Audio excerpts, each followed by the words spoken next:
speech presentation that will be delivered by Muhammad Uwais Al-Korni from grade 2 and Nashauki Az-Zahra Fakhriya from grade 4. The applause for them.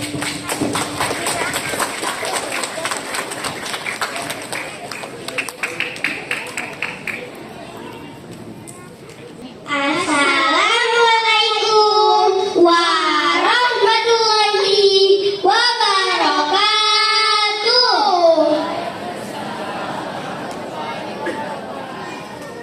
Alhamdulillah wassalatu wassalamu ala Rasulillah amma ba'du.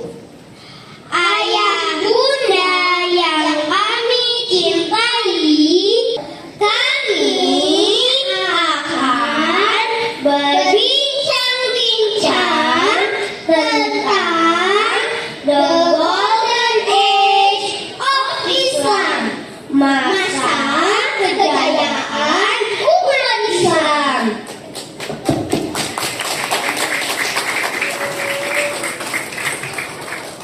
By the way, Uwais dan teman-teman semua, kalau kita lihat kaum muslimin di zaman now sepertinya sudah sangat memprihatinkan ya.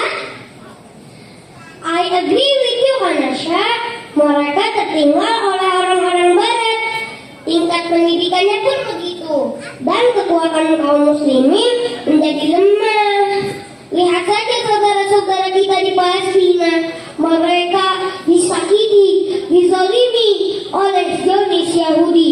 Dan sementara itu, tidak banyak pemimpin kaum muslimin yang menolong mereka untuk melawan penjajah. Tapi, tahu tidak Uwais dan teman-teman semua, sebenarnya kaum muslimin dahulu pernah mencapai masa kejayaannya. Masa tersebut dinamakan The Golden Age of Islam. Masa itu sekitar abad ke-9 sampai ke-13 Masehi. Pada masa itu, kaum muslimin sangat maju dan unggul dalam ilmu pengetahuan. Bukan hanya pengetahuan agama religius, bahkan pengetahuan sains dan teknologi. Oh iya, karena dan teman-teman, aku baru ingat. Kalau tidak salah, di masa itu bertepatan dengan dinasti kekhalifahan Abbasiyah ya. Di masa kejayaan itu banyak sekali lahir ilmuwan muslim yang menjadi bapak ilmu pengetahuan. Wah, keren dan hebat ya. That's right, Uwais, betul sekali. Tahukah Uwais dan teman-teman semua, ini apa? This is kamera Kanasha. Tentu saja, tahukah Uwais dan teman-teman semua siapa yang pertama kali menemukan teknologi optik atau kamera? Ada yang tahu?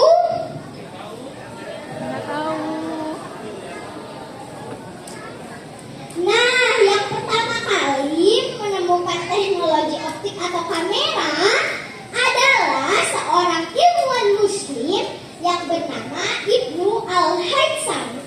Beliau sudah menemukan sejak tahun 1000 Masehi, lebih dahulu dibandingkan Bacon dan Joseph Kepler tahun 1571 Masehi. Masya Allah, it's amazing ya Kanasha. Zaman now banyak sekali kegunaan kamera.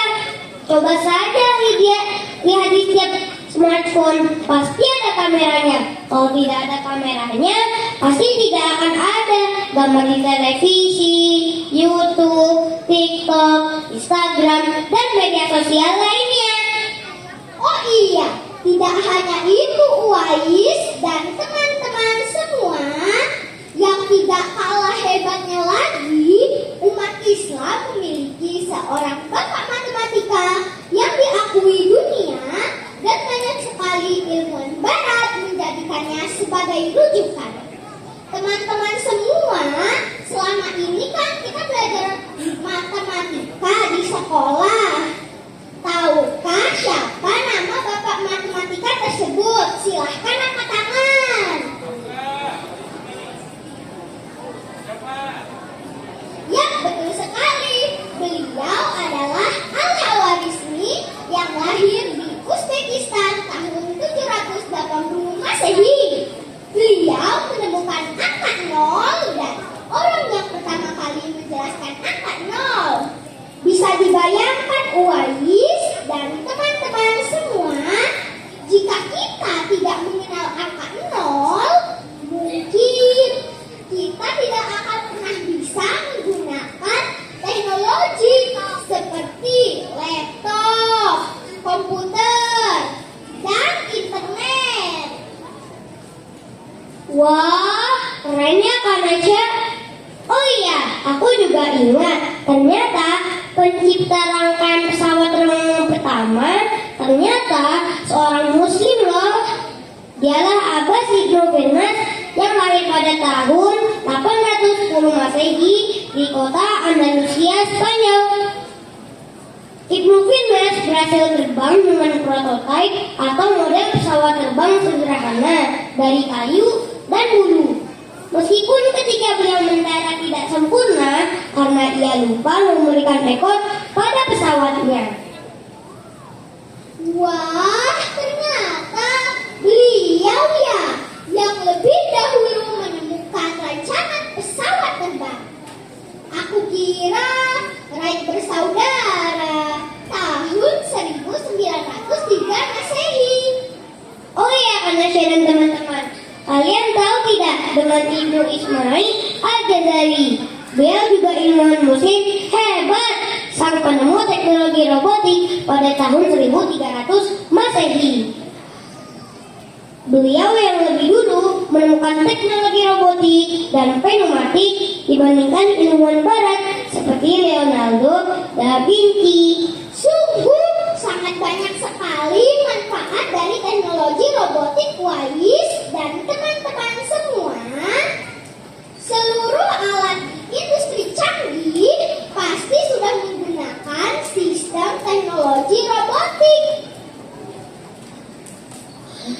Teman-teman dan rekan-rekan, kalian masih ingat tidak dengan Bapak B.J. Habibie, Bapak Presiden RI yang ketiga? Oh iya, beliau juga merupakan ilmuwan muslim yang hebat terkenal di dunia. Beliau menemukan teori Crash Progression Theory yang meningkatkan standar keamanan kecelakaan pesawat dan mengurangi resiko kecelakaan. Beliau juga dikenal banyak merancang pesawat. Atas kemampuan beliau, Indonesia pernah membuat dan memproduksi pesawat terbang. Wah, luar biasa.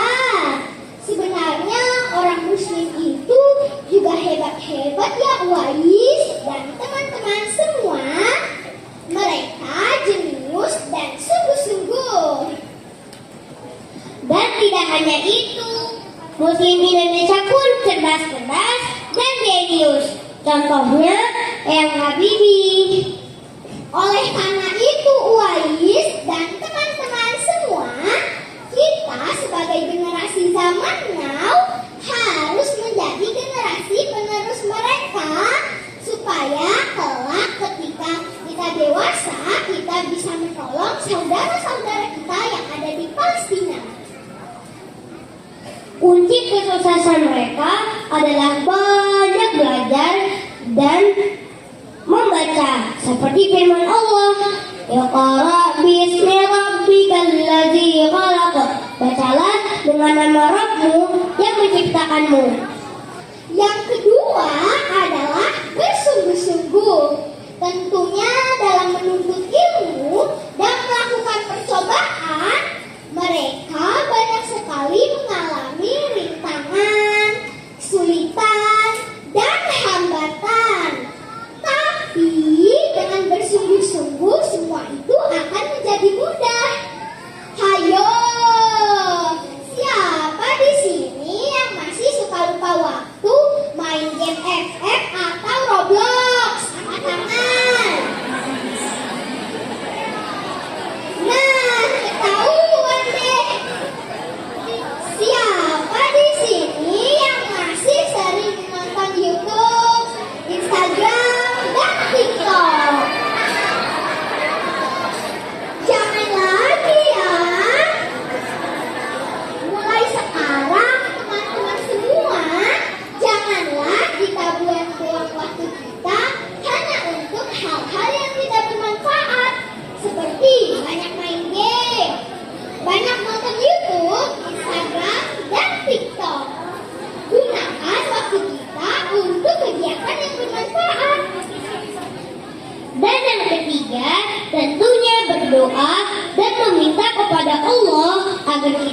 diberikan kecerdasan dan kemudahan dalam menuntut ilmu.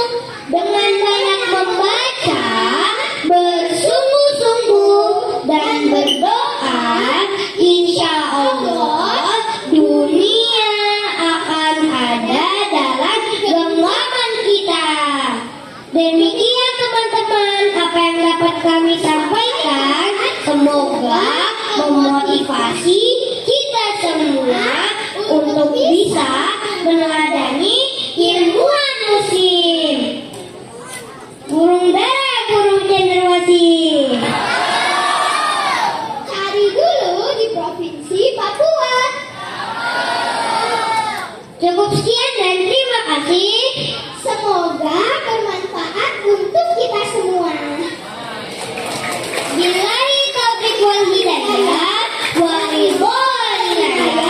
Wassalamualaikum warahmatullahi wabarakatuh.